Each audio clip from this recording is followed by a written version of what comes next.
अगर आप भारत की फॉरेन पॉलिसी को थोड़ा भी फॉलो करते हैं ना, तो नोटिस आपने जरूर किया होगा कि ये खास अरब देश के साथ भारत के संबंध बहुत मजबूत हुए हैं। हद से ज्यादा, मतलब इतना मजबूत कि आप 1.5 साल पहले तक यह देश भारत का दुश्मन हुआ करता था। एक बार को तो राफेल लड़ाकू विमान इसने फ्रांस से खरीदकर पाकिस्तान को इसका एक्सेस तक दे दिया था। इतना ज्यादा पाकिस्तान का करीब था। लेकिन आज की स्थिति यह है कि प्राइम मिनिस्टर मोदी खुद पर्सनली लेवल पर इस देश को लीड कर रहे हैं, और यह देश भी न सिर्फ भारत में मेगा इन्वेस्टमेंट कर रहा, बल्कि भारत के साथ क्लोजनेस बढ़ा रहा है। इतनी ज्यादा क्लोजनेस बढ़ चुकी है जितना किसी और देश के साथ शायद ही आपको देखने को मिले। वह देश लिटरली भारत की हर बात मान रहा है। यह देश और कोई नहीं, कतर है। जी हाँ, छोटा सा कंट्री कतर इस समय भारत का सबसे करीबी अरब देश है, और आज इस देश ने कुछ ऐसा किया है जो पाकिस्तान की लंका लगा कर रख दी है। धुएं निकाल दिए हैं पाकिस्तान की इकोनॉमी के। और शुरू में जब मैं ये खबर आपको बताऊंगा तो शायद आपको इतनी ज्यादा बड़ी ना लगे, लेकिन जब आपको इसके पीछे की कहानी बताऊंगा तो आप अपना माथा पकड़ लेंगे। यकीन नहीं हो रहा तो चलिए मैं आपको बताता हूँ। 2022 में कतर ने पाकिस्तान के अंदर एक इन्वेस्टमेंट करी, जिसके तहत चीन पाकिस्तान इकोनॉमिक कॉरिडोर, जो सीपेक के अंदर आने वाला पाकिस्तान का पोर्ट कासिम और वहां पर कोल फायर पावर प्लांट में हिस्सेदारी खरीदी थी कतर के अल्थानी ग्रुप ने, जो सीधे कतर के जो शेख हैं, जो कतर के राजा हैं,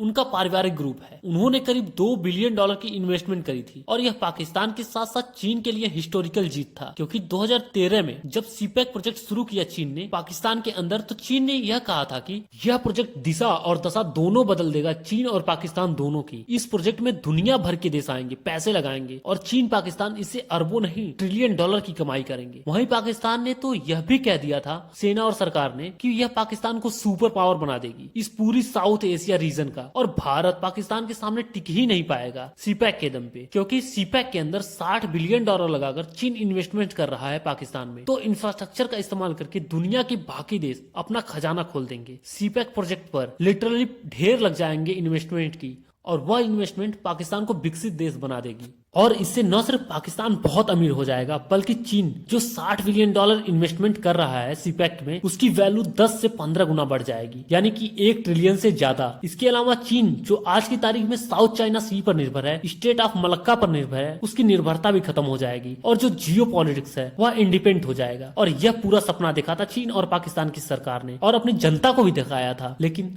सीपैक आज की तारीख में एक फेलियर प्रोजेक्ट बन चुका है। घोस्ट टाउन बन चुके हैं सीपैक के आसपास के इंफ्रास्ट्रक्चर। इसीलिए 2022 में जब पहली इन्वेस्टमेंट करी कतर के अल्थानी ग्रुप ने, तो यह हिस्टोरिकल था। इससे आस जगी थी कि जो सपना देखा है चीन पाकिस्तान ने वह पूरा हो जाएगा। कतर का अल्थानी ग्रुप पहला है। अब लाइन लग जाएगी अमेरिका से लेके यूरोप और अरब देशों तक इन्वेस्टमेंट की इसी प्रोजेक्ट में। लेकिन उसके बाद से लेके अब तक 2022 से लेके 2025 आने को हुआ है, लेकिन अब तक कोई मेजर इन्वेस्टमेंट नहीं आ पाई है। इतना ही नहीं, कतर ने जो पैसा इन्वेस्ट किया था इनके पावर प्रोजेक्ट में, उसको लेके कोई रिटर्न नहीं मिला है। रिपोर्ट तो यह आ रही है कि जो $2 बिलियन इन्वेस्टमेंट किए थे इन्होंने, वह 3 साल के अंदर घट के $1 बिलियन से भी कम रह गया है। इसीलिए अब कतर का अल्थानी ग्रुप अपनी इन्वेस्टमेंट बेचकर भागना चाहता है। इसको लेके उन्होंने अपनी तैयारी भी शुरू कर दी है, और यह पाकिस्तान के लिए डिसास्टर से कम नहीं होगा, क्योंकि जब उन्होंने $2 बिलियन इन्वेस्टमेंट करी थी पाकिस्तान में, तो वह अमेरिकी डॉलर के रूप में की थी, और उन्होंने वादा किया था कि जब आप पैसे लेंगे, अगर आप अपनी हिस्सेदारी बेचना चाहेंगे तो आपको पैसे भी उसी रूप में मिलेंगे। यानी कि कतर का अल्थानी ग्रुप अब अपनी $2 बिलियन की हिस्सेदारी बेचना चाहता है, तो उसे पाकिस्तान की सरकार पाकिस्तानी रुपए के बदले $2 बिलियन अमेरिकी डॉलर के रूप में देगी। और स्थिति तो यह है कि उनके पास इतने डॉलर है ही नहीं कि अल्थानी ग्रुप को चुका सके। यहाँ तक कि ये लोग चीन के अलावा जो दुनिया भर के एशियन डेवलपमेंट बैंक है, वर्ल्ड बैंक है, उनसे जो